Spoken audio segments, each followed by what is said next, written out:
Et si les textes les plus anciens de l'humanité étaient plus que des récits spirituels?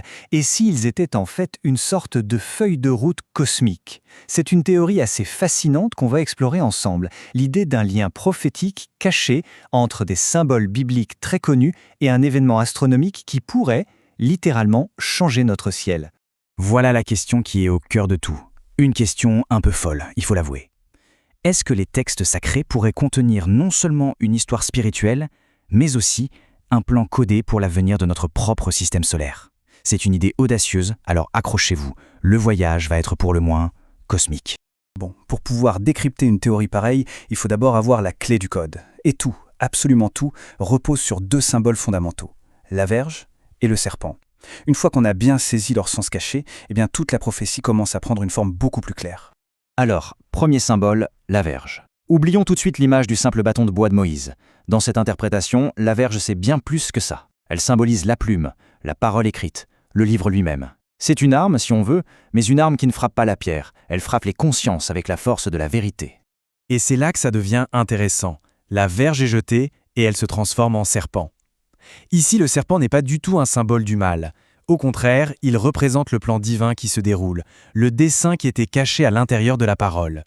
Il symbolise les cycles cosmiques, les âges du monde, un peu comme le plan directeur de l'univers. La parole devient donc révélation. Ok, maintenant qu'on a nos clés de décodage, on va voir comment ce schéma se met en scène. Parce qu'avant de viser le cosmos, ce modèle apparaît d'abord sur Terre, dans des récits bibliques vraiment fondateurs. Et là, on a une illustration parfaite de la première grande correspondance de cette théorie.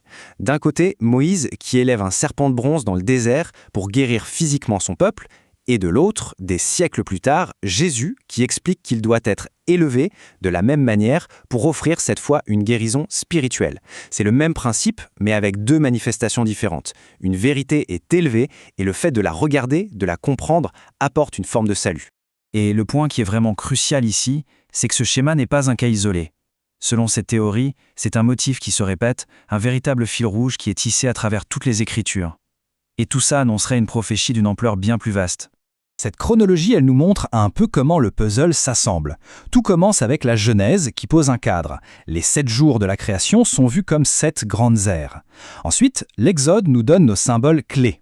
Des siècles plus tard, les prophètes commencent à lever les yeux au ciel et à parler de futures perturbations célestes. Les évangiles, on vient de le voir, confirment le schéma. Et tout ça culmine dans l'Apocalypse qui promet un dénouement grandiose à travers des signes dans le cosmos. La première pièce de ce puzzle cosmique, elle nous vient du prophète Ésaïe, des siècles avant notre ère. Il décrit une scène assez apocalyptique, un ciel qui s'éteint, un soleil qui s'obscurcit. Selon la théorie, ce ne sont pas juste des mots, c'est une description littérale. Et peu de temps après, le prophète Jérémie utilise une image presque identique, un ciel privé de sa lumière. La théorie voit, là encore, non pas des métaphores poétiques, mais de vraies descriptions d'un futur bouleversement astronomique. Et on arrive enfin au Nouveau Testament.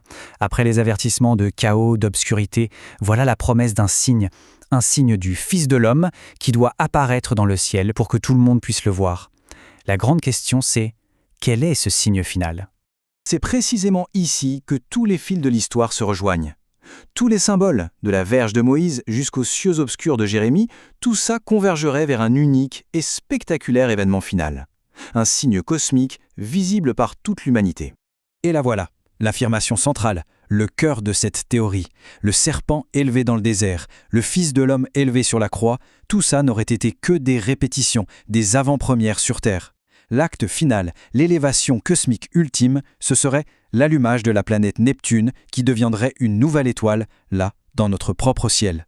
D'accord, mais pourquoi ? Dans quel but un tel spectacle cosmique aurait-il lieu ?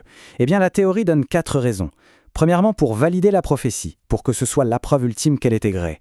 Deuxièmement, pour révéler au grand jour le fameux plan divin. Troisièmement, exactement comme le serpent de bronze, comprendre ce signe apporterait une forme de guérison.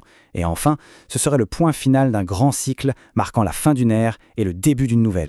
La question qu'on peut se poser, c'est comment passer de récits bibliques aussi épars à une conclusion aussi spécifique, aussi spectaculaire ?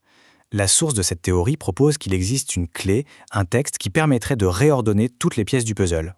Cette clé porterait un nom, le livre de vie. Il ne s'agirait pas d'un simple livre, mais d'un véritable décodeur, une sorte de pierre de Rosette pour la prophétie. L'idée, c'est qu'il permettrait de prendre tous les symboles et récits bibliques, qui nous semblent aujourd'hui un peu déconnectés, et de les réaligner pour nous montrer qu'en secret, ils racontent tous la même et unique histoire. Le processus, en soi, est assez simple. Sans cette clé, la Bible reste une collection de récits symboliques, un livre un peu scellé. Mais avec la clé, tous les fragments s'emboîtent parfaitement. Les Écritures se transformeraient alors en une unique et gigantesque prophétie qui pointe inexorablement vers son grand final, l'allumage de la planète Neptune. Au final, qu'on adhère ou pas à cette interprétation, elle soulève quand même une question fascinante. Elle nous montre à quel point une grille de lecture symbolique peut complètement transformer des textes anciens en une feuille de route pour l'avenir.